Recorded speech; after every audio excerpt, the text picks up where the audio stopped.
I just want to help. Just help. Just help, boss. That's all.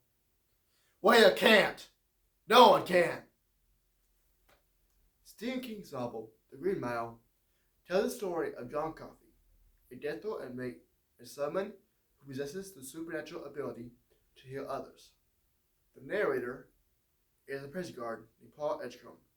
He decides it's worth the risk to sneak John out of his cell to help the terminally ill wife of the prison warden, Hal Moore. This is what happens next in John Coffey and Melinda Moore from The Green Mile by Stephen King. I didn't think John King would help her now. As John approached her, her expression underwent a change. Who are you? And why have you so many scars on your hands and arms? Who hurt you so badly? I don't really remember where that come from, ma'am. Melinda smiled as well as she could. She touched a white scar curved on the back of his left hand.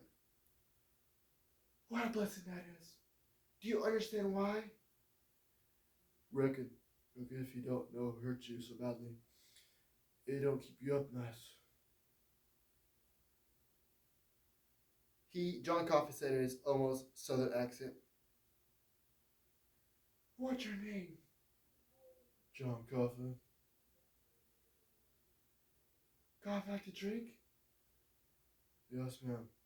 Oh, it's about different. She stared into John's eyes with shining fascination. Ma'am? Yes, John Coffey? The words barely breathed, barely slipping to us. Something was going to happen. Something big. John Coffey bent closer to her. Oh, I see it. Oh, I see it, and I help. Hold still. Hold right still. Closer he bent and closer still until his smooth, broad lips pressed against hers and forced them open. There was a soft whistling sound as he inhaled the air that lay deep within her lungs. Then the floor moved under us, and the whole house moved around us. It wasn't my imagination. It was kind of rippling thump. There was a crash of something very heavy fell over in the parlor. The grandfather clock, it turned out to be. It never kept time for more than 15 minutes as stretched again. John Coffey went kissing her in a deep, intimate way. Inhaling and inhaling, one hand on the bed, propping up his immense weight. Suddenly, her back arched. One of her hands sailed in the air, the fingers unclenching and unclenching. And there's spasms. Her feet jumped against the bed. Then something screamed, ah! It sounded like a coyote with its legs caught on a trap. It sounded like an eagle, the way you hear on some still mornings. John Coffey bent close to her. I saw her faces smoothed out. The right side of her mouth no longer drooped. Her eyes had regained their normal shape, and she looked 10 years younger. John regarded her rapidly for a moment or two, then lost his balance and went onto the floor. I'm alright, boss. Honestly, I am. See you till lady. I looked down doubtfully, then turned to the bed, and I saw an amazing thing. Some of her hair, not very much, but some, had went back to black. What happened?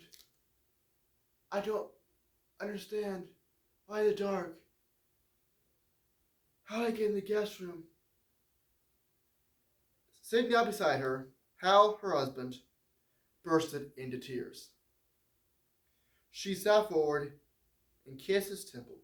Then her eyes moved to the corner. Who is this Negro man? I turned and saw John get up on his feet.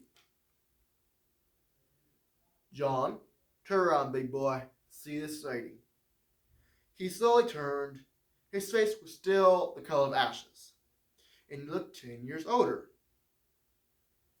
Who are you? What's your name? John Coffey, ma'am. I dreamed of you. I dreamed you were wandering in the dark. You were wandering in the dark, And we found each other. We found each other in the dark.